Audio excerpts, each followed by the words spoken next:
Kalimera. Good morning, everyone, to the last third day of this great summer school. It's a great pleasure to be with all of you, and I think many of you, most of you really enjoyed it. Yesterday I had the chance to discuss very briefly with some of you.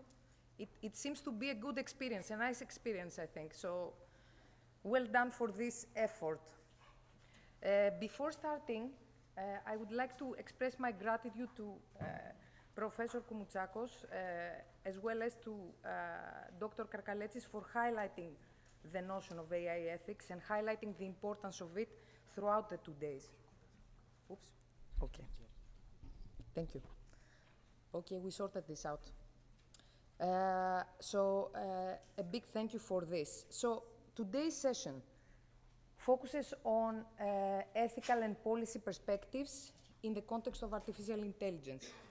So what we will see today, how our discussion will evolve, we'll try to have a reflection session. So what we'll do is actually reflect on some AI policy and ethical perspectives from one side, then try to see them from different angles.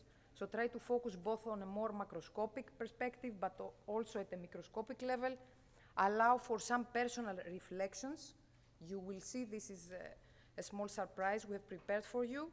And then try to see, aiming to trigger some exploratory research perspectives and new ideas that you may think about in the context of AI ethics and policy. So today's session will have some realities, some impacts we have thought, maybe not, we'll see, some needs, some dilemmas, and we will end with one paradox. Oops. I think, okay, there we are. Great. So we all agree that AI is everywhere today. In our lives, in the watches we wear, in the movies we see, in the social media, in the chatbots we use, Alexa, Siri, I don't know how many of you use this, in the biometric systems that we use in border controls, in medical diagnostic devices. And here you can see that our uses of AI differ based on our workplace and personal use. So with this data from 2023, these are, I should say, US-based data, really show that the most popular use of AI is for personal use are virtual assistants. And of course, this is not the same for our workplace use. So there, the highest scoring uses focuses on spam filters and chatbots. So we tend to use them more in our workplace than in our personal life. So we see these differences. And of course, AI really impacts our lives. And maybe we can reflect a bit together on that. So from the one side, we have face recognition technology that allows us to interact and conduct purchases in our everyday life, but also at the same time, we see that this technology can be used for greater purposes, like reuniting families and reconnecting missing children with their families. However, from the other side of the same coin, we see that really the same technology can result in wrongful arrest of citizens across the world, and this is a reality, sadly. Going back to another technology, generative AI, there was a lot of discussion in the last 2 days in relation to that. So from one side, we have the use of ChatGPT, for instance, and its creative use in the classroom, and how it can evolve education and make it better, formation. So this is a natural tendency, but are we biased? One may consider. Do you like fruits? I presume yes. So if you had to choose between A and B, strawberry, who would go for A? Please. Thank you. B, anyone? Okay, fair enough. So this is actually a form of cognitive bias we all have. So what this shows is that actually, according to psychology, this cognitive bias is a design flaw we have, and this focuses on, you can think about it as a sort of aesthetic standard that we have. So we tend to prefer fruits that are more beautiful, people that are better looking, and we perceive them as more honest and successful, etc. And of course, our codex, cognitive bias codex, includes more than 188 biases. So the plus sign really indicates that this is expanding. Do you know of any new bias we have? Due to technology, maybe? No? How many of you use Google Maps? Good. And how many of you really perceive what Google Maps has to say about the route you follow is accurate?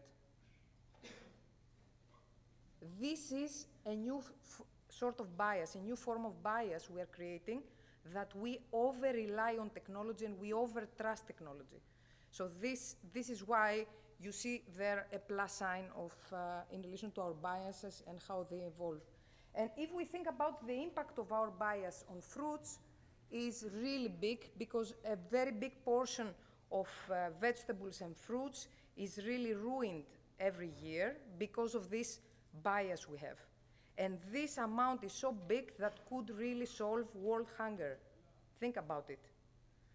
Thankfully, due to circular economy, things have changed a bit.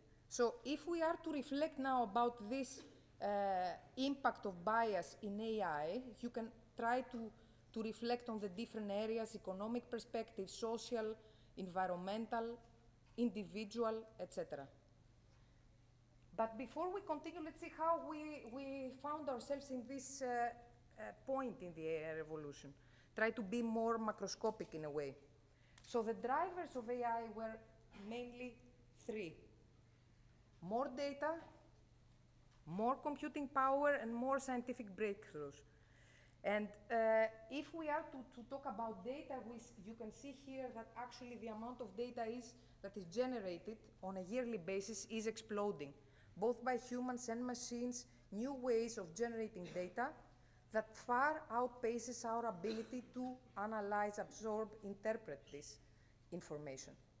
From the other side, we have computing power. Here we see that our computing power needs really increase. So we need to train complex models, we need to handle big data more efficiently and effectively, and you see that the amount of power, computing power, that AI needs really doubles every 3 months, which is really huge. It is expected that AI will consume 10 times as much in 2026 that it did in 2023.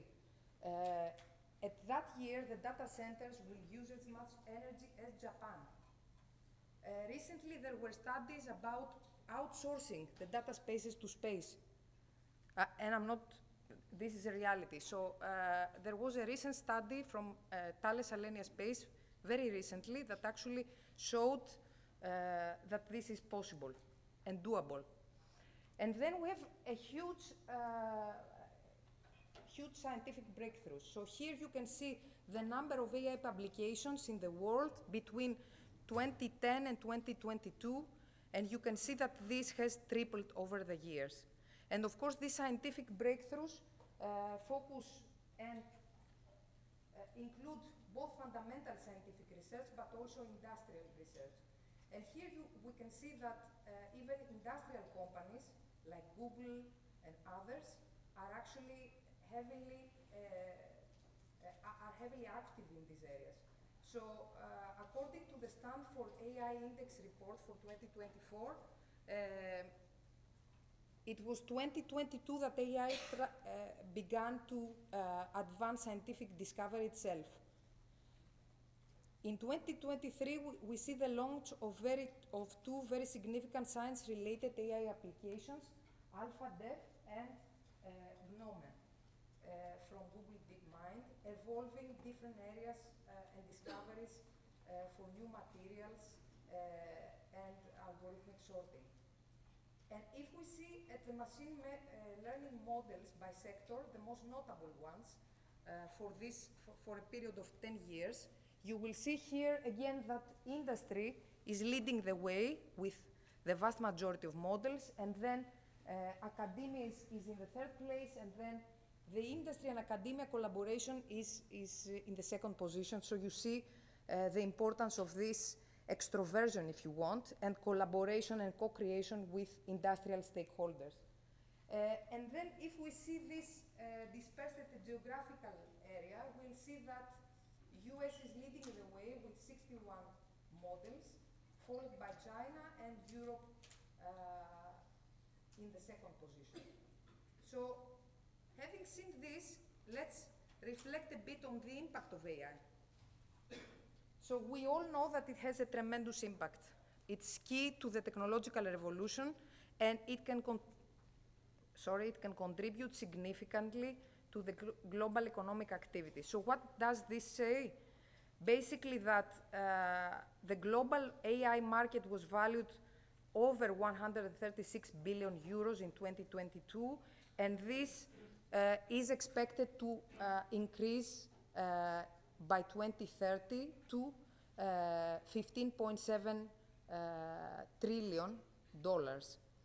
Private investment is leading the way, and we know that by that time, the biggest percentage of companies, 70%, will actually have adopted AI. So the technological adoption will be wide. Countries that will manage to foster themselves as leaders will actually acquire 20 to 25% more economic benefits out of these activities. And if we see this at a corporate level, focusing on the European Union, and you can see data from 2020, actually shows that 4 years ago, this adoption was really slow in Europe. So the EU average was 7% adoption rate. Greece was aligned with this, let's say, EU average. Of course, this number was much higher in US and other regions.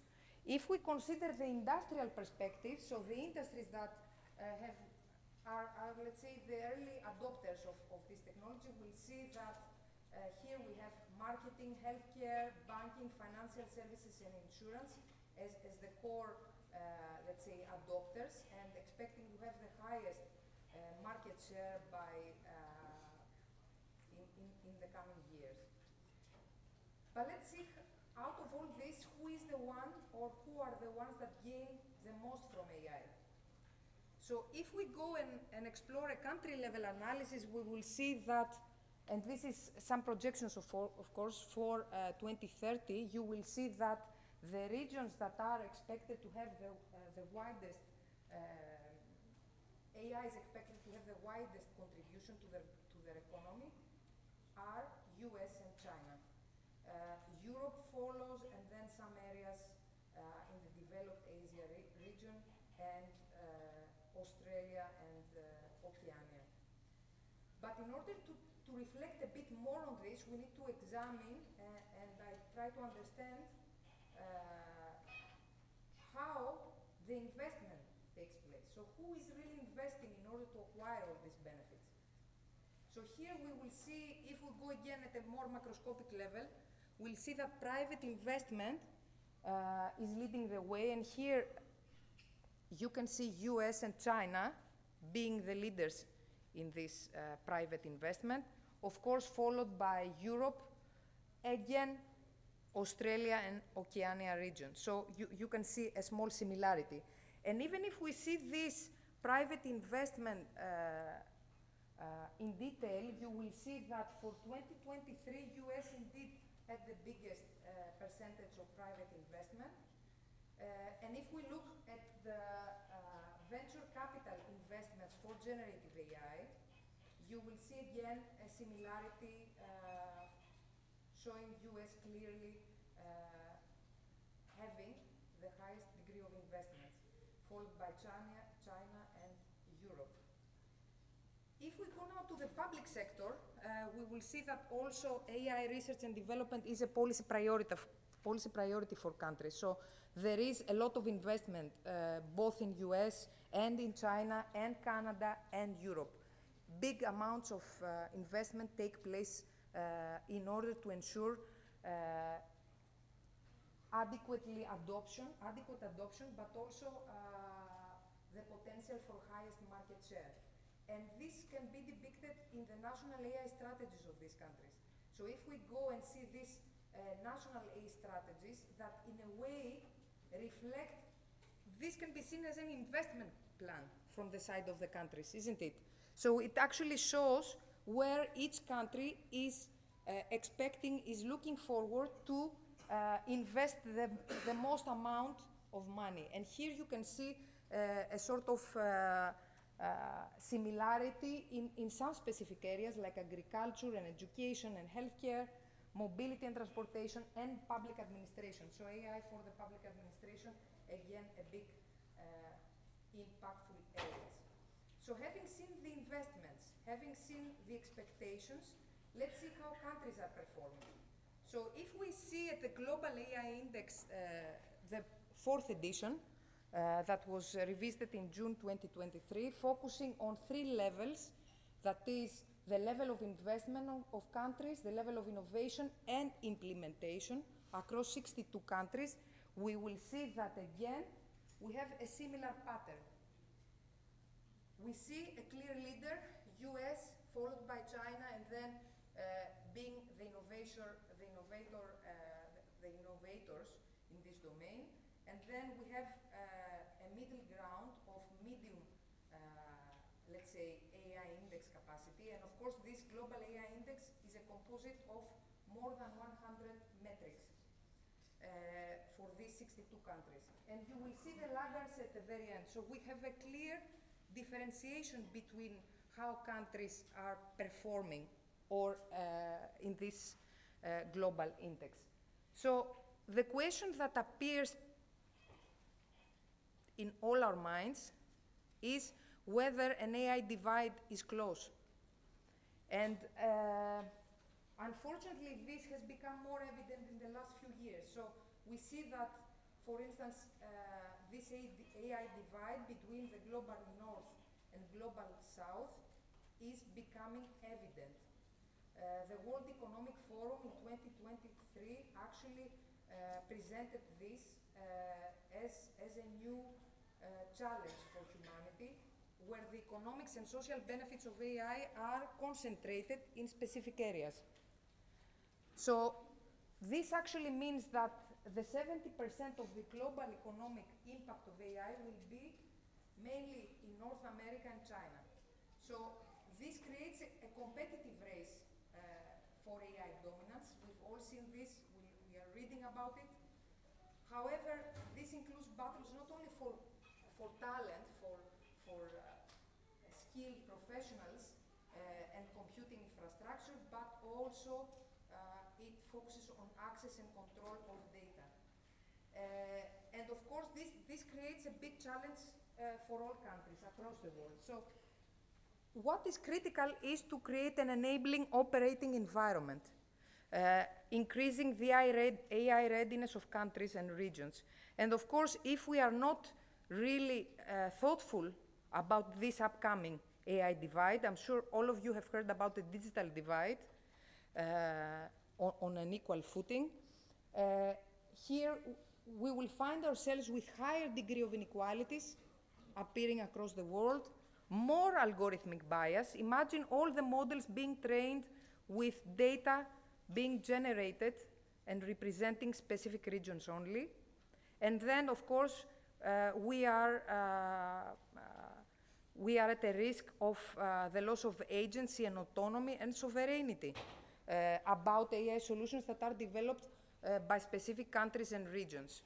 So how can we target this? How can we address this? We see that there is a need for AI democratization. We need to democratize AI and reshape, in a way, if you want, the landscape of power and opportunity. Try to see how we can create a global collaboration and promote this wide democratization. And of course, what I showed you before is an evidence-based approach based on facts. But in 2020, we tried and we we wrote a white paper about the need to democratize AI as a potential for the national strategy that Greece will adopt. So here, our intention was that by democratizing AI, we actually provide and make widely available both the tools, the technologies, and knowledge to all and for the common good, but we also try to serve people and society and the natural environment. This is an important component that we should not forget, by embedding AI values, the values and principles of democracy, democratic ethos, into AI, and we will see in more detail as we progress. So we see a clear need towards a human-centric, trustworthy AI. So let's see this landscape, moving away from the policy, going to the ethical components. And some definitions to help our discussion and set the ground. So ethics means ethos, the character or personal disposition, which is the discipline, in a way, the philosophical discipline that actually is concerned with what is morally right or wrong, what is morally good and bad. In the context of AI ethics, which is a component of digital ethics, more focused on applied ethical perspectives, here we can define this as a multidisciplinary field that actually tries to optimize AI, the beneficial impact of AI.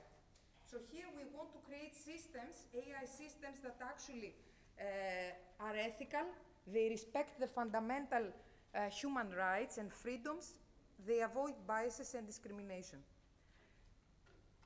Again, we have another significant word everywhere, trustworthiness and trustworthy AI. I'm sure you've heard about it. So trustworthiness is actually a prerequisite. So this is focused on trust. So it actually indicates that if AI systems, and of course the humans behind them, the ones that develop and design them, that implement them, being demonstrably worthy of trust, we may end up with consequences that would not be beneficial for our humanity. And of course, this definition comes from the European AI High-Level Expert Group. This is a composite of scholars from different domains, multidisciplinary, that was initiated in 2018 from the European Commission in order to design the ethical AI principles around ethical and trustworthy AI. So based on this group and the European perspective, when we say trustworthy AI, we mean AI that actually has three components. It is lawful, it respects the laws and regulations. It is ethical, it respects our ethical principles and values, and it's robust from a technical and social perspective. And of course, the ideal situation is to have harmony between these three components. Going to the legal aspect, I'm sure most of you have heard about the new European law, which is the AI Act. This is a new law that actually passed during March 2024. And it's a risk-based approach, so it focuses on trust. And it really aims to create and ensure trust and trustworthiness around AI systems. So the emphasis of this first global European regulatory framework in the area of AI is focusing on the protection of fundamental rights, safety and trustworthiness, so ensuring that AI systems are safe, transparent, and unbiased. It has a territorial application, the European context, a multi-level governance structure, I will show you in a while, in order to ensure the adequate enforcement of this law, and of course strict fines and penalties. So it actually applies to developers and providers of AI systems, to users, and here we talk about natural and legal entities, deployers in the professional capacity, and providers and users of AI systems that are located in other third countries. So this risk-based approach is actually classifying risk across 4 areas. So at the very top, we have unacceptable risk, which is prohibited, and here you can see social scoring and cognitive behavioral manipulation of people and specific groups like children. So toys, for instance, that talk to children and may impact their behavior.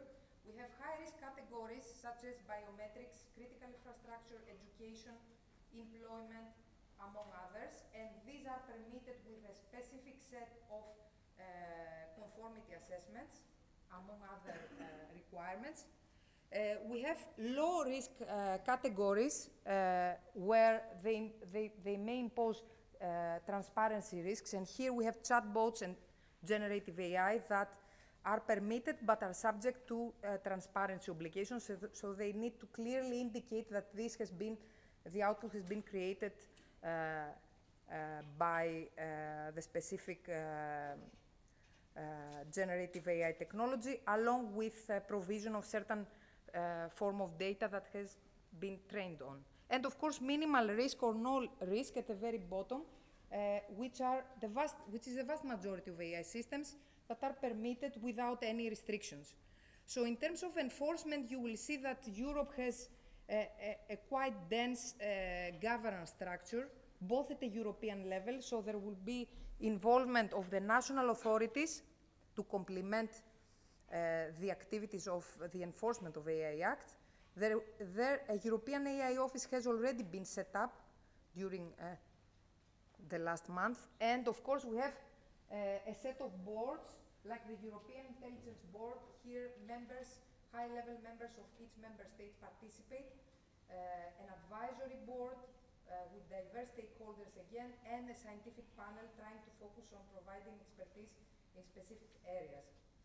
However, Europe is not the only one trying to create some sort of regulations, and here you can see that although Europe is the leader as a global standard setter across the world, having the highest degree of regulations and guidelines, you will see that other countries follow different approaches, like US, Singapore, Japan, and UK.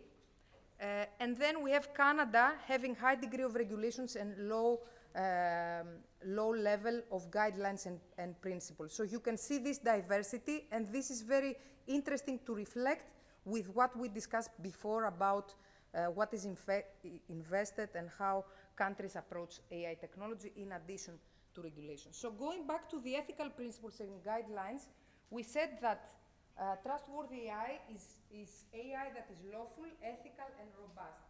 So the foundations of trustworthy AI are basically ethical principles that adhere to fundamental rights. And here we have 4 ethical principles: respect for human autonomy, prevention of harm, fairness, and explicability. So these are our 4 ethical principles adopted by Europe.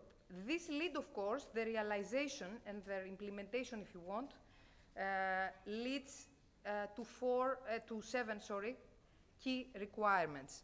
So here we have human agency and oversight, we have technical robustness and safety, privacy and data governance, transparency, diversity, non-discrimination and fairness, societal and environmental well-being and accountability. And of course, there are both technical and non-technical methods that can be applied throughout the whole AI's life cycle in order to compensate for that. And of course, a set of assessment criteria that complement these 7 requirements. And here you can see them in detail. So human agency and oversight actually says that we need to have humans always should be in control and have the final decision, especially concerned around ethical elements. Technical robustness and safety, here we focus on reliable, secure systems that have minimal risks, and they have safeguards to prevent harms or potential harms that are not intended. We have privacy and data governance, so here we want to ensure that respect for privacy rights and data protection regulation is envisioned across the data governance lifecycle. In relation to transparency, here we tend to focus more on explainability and how data used to train the model and the decision-making process, etc. Diversity, non-discrimination, and fairness. Here we focus as to how systems we should minimize their bias and discrimination potential in relation to certain components.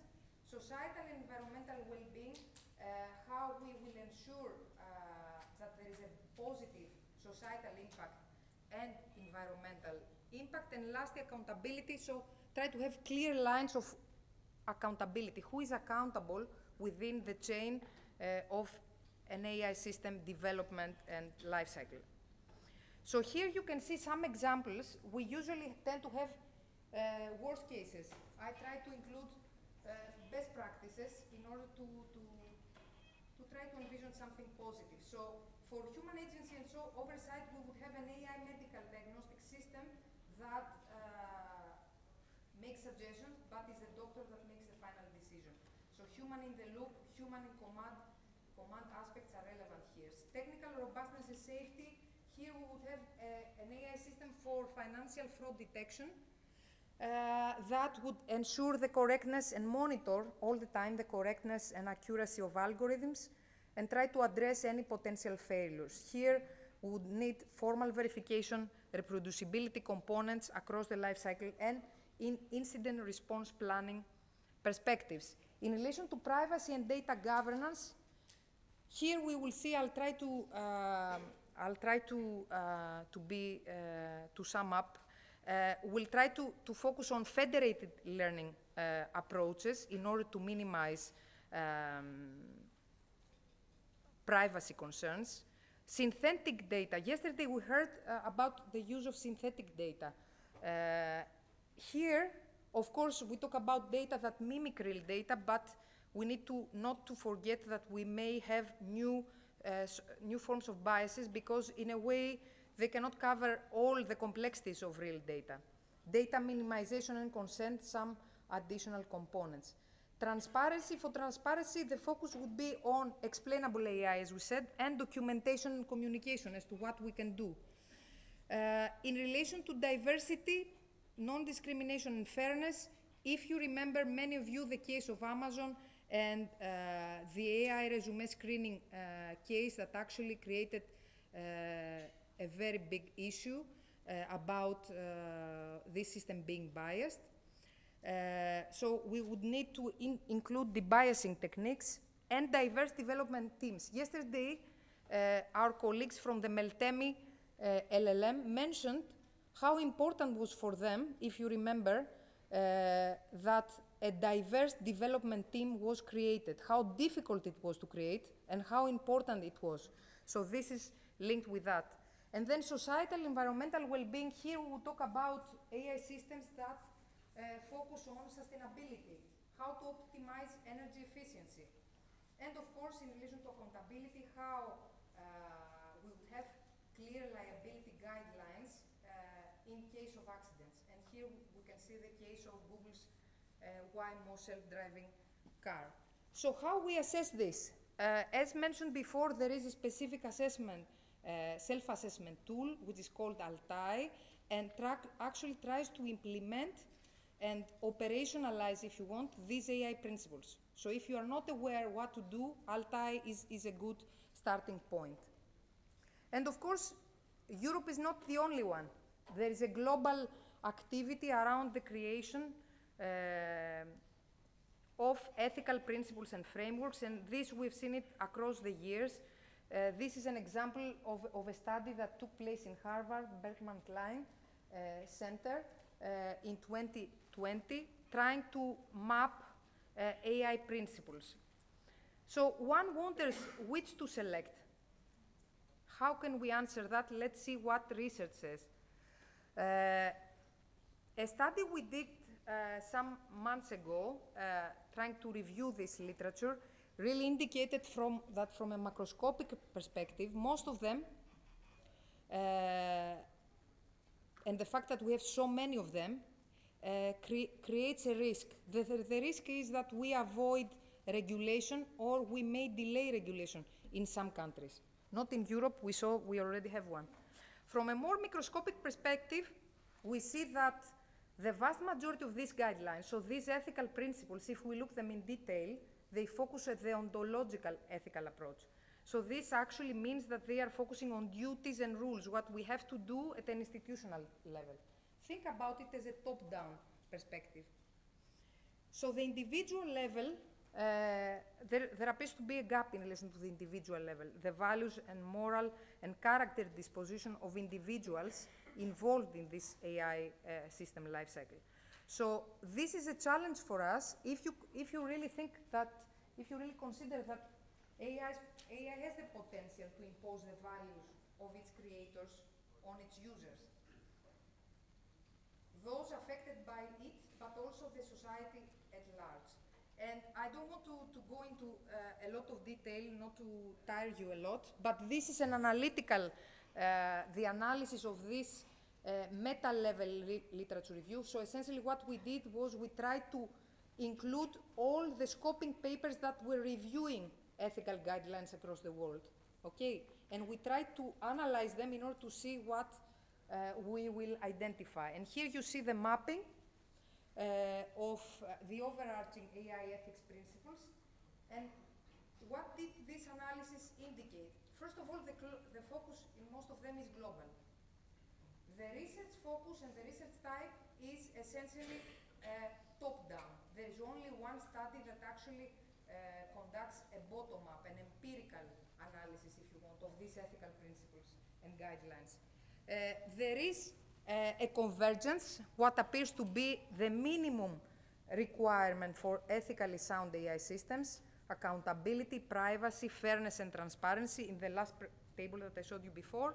And then we identified that there are a lot of conceptual variations. So what this actually means is that we all mean different things. Even if we use the same word, it is meant differently. I see some people agree with that. We share the same point. And of course, some principles are very abstract. They focus more on algorithmic design and decision-making rather than organizational individual developers. And of course, we see a tendency, as we said before, focusing on what is our duty to do only, leaving out what we should do as our moral and ethical disposition. So this actually showed that we really need a holistic approach. We need an approach that integrates this, the ontological framework, which is part of normative ethics.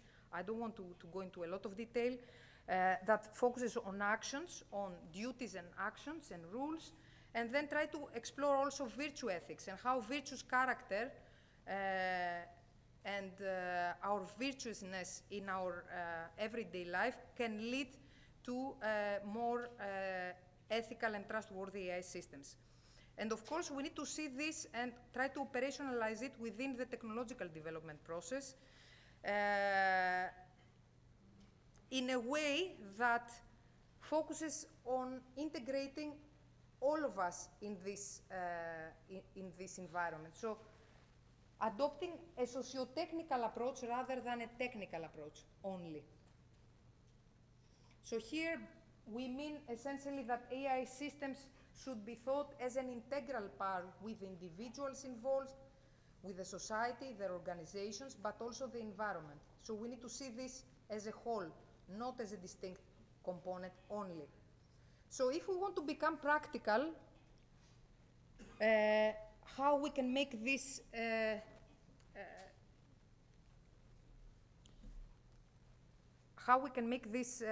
work.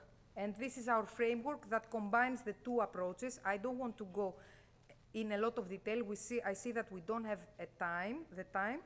So we have to consider different levels, how the individual values and virtues are related to that, how the project and organizational values are linked to an AI systems development, but also the societal values at the European level, what we discussed approach before. And this is the general overview. But I want to stay for now in this time of personal reflection, and I want you to use your mobile phones to scan this.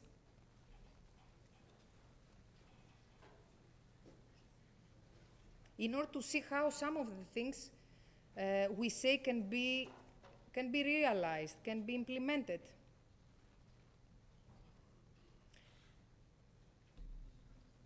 So you will find yourself in a questionnaire.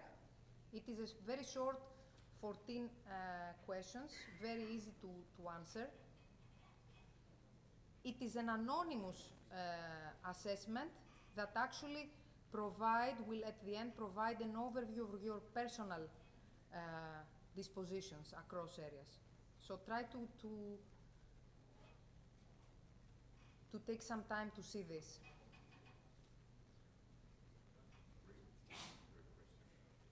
Sorry?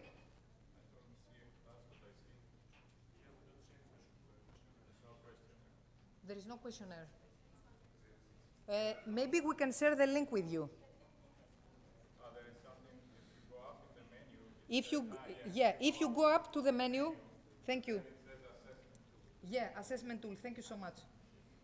It was working some time ago, like this morning, but this is fresh from the lab, so bear with us.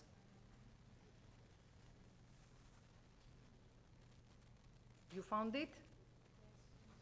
Okay.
I should say that this questionnaire is fully anonymous.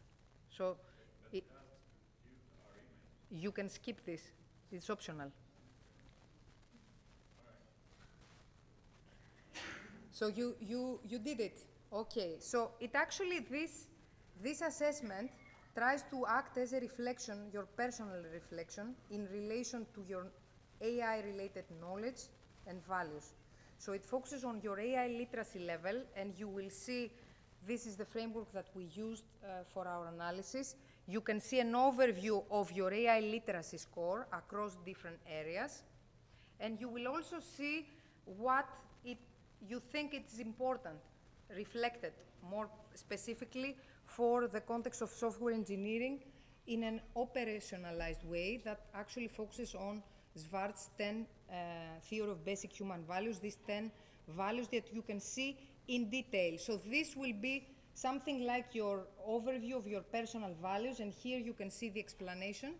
You can also download the CSV file in order to have your responses, and you can learn more if you wish and find more about how we designed this tool that actually tries to make a reflection around your personal AI values and knowledge. So this you can see it more as a reflection tool. I think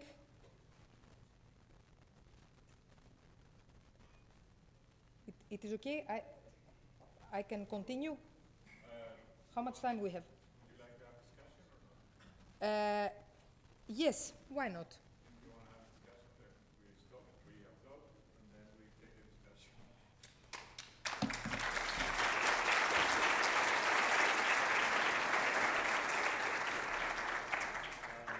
Okay. Any questions? There must be questions. Please, yeah. You have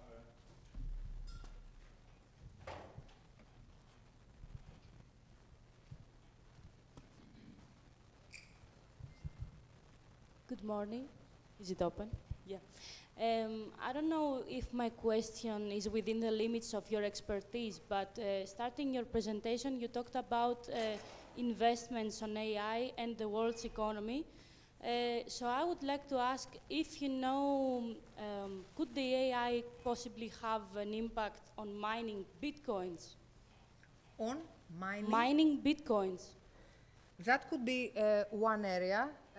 However, the investment on AI actually tries to see it more macroscopically across different areas and see where countries invest, which are the areas that the market economy thinks AI could have bigger impact.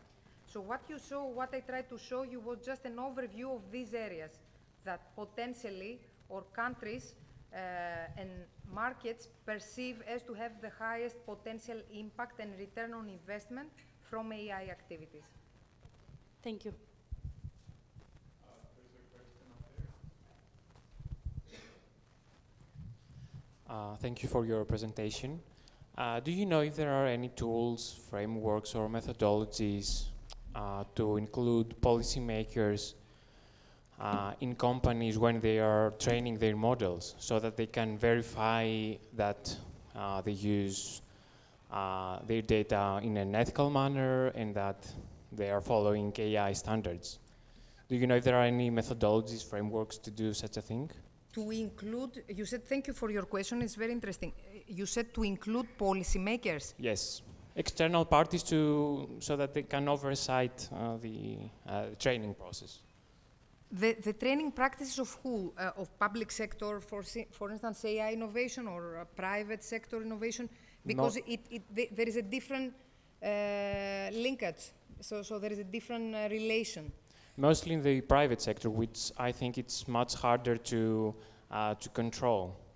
This is true. However, and this is the reason that I try to provide a very brief overview of what is possible. These are huge subjects of the policy environment, because in a way, policymakers cannot directly oversee this. However, they do this at a higher level. At a more macroscopic level, they create regulations that we need to comply with in order to ensure that high risk, for instance, AI systems have been trained with specific data, or they need to show a specific set of conformity assessments for different processes and practices.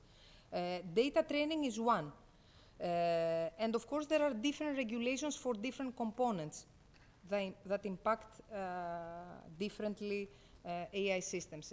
And there you have also the General Data Protection Regulation and other relevant regulatory frameworks that are relevant.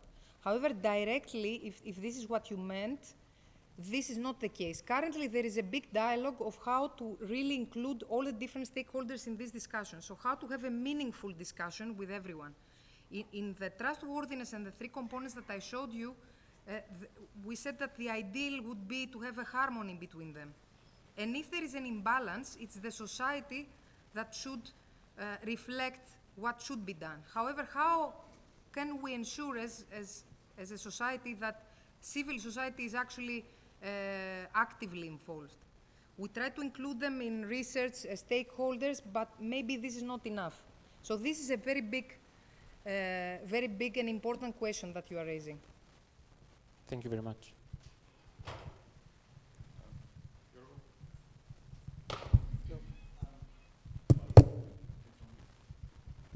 will speak as president of the Artificial Intelligence Society, and I will say a funny story. In 2015, I received an email from Finland colleagues saying that, we are preparing our AI strategy, 2015. Do you have any draft or something that you think about in Greece? And I was thinking that, we have 10 years more to have that strategy, and unfortunately, we're in 2000, where today we do not have any kind of national strategy. And I saw that in your slide, where you show the strategy. Greece was absent, Exactly. totally absent. Anyway, that was just a comment. But I would like to ask you and hear your thoughts about ethical things concerning the following matter, that there are different views of ethics and what ethical is. I mean, from ancient years until now. So, what's the is there any point of convergence towards ethical AI concerning, you know, a firm definition of what ethical is and how we are going to reach that point? I'm afraid there is not, but I would like to hear your thoughts. Thank you very much for this interesting point and question. So going to the first point you said about the national strategies. Indeed, Finland was one of the very first European countries that actually created a national strategy. In 2020, Greece didn't have any strategy. So this was the intuition behind this white paper as to how we can act as a country, potentially, for the best advantage of our sake and the world. A national strategy was created. It was not published. It had been included in the activities that are currently implemented in Greece, and an upcoming strategy is designed at the moment and will soon be published, hopefully. And I'm closing this parenthesis, which is very interesting. Now, in relation to ethics, so there, unfortunately, we don't have a silver bullet, similarly to the AI component. So, in relation to the definitions, even if we take the AI, what AI means, there is no clear definition, no acceptable definition. Thankfully, now we have the AI Act, so we can refer to it, which adopts the OECD definition. That was, in a way, rephrased across time. So 2018, we had the definition, and now it has been updated. So similarly, in the ethics component, we don't have a silver bullet. However, we tend to find some evolution in the field. So the integrated framework that I showed you actually tried to complement what already exists with something new that has to do with the individual personal dispositions in relation to how we develop technology and how we embed values in the design of technology, complementing the current framework. So in a way, we are starting to slowly reach a sort of, not agreement, but an evolution, if you want, in this domain. I hope I fulfilled your thoughts on that.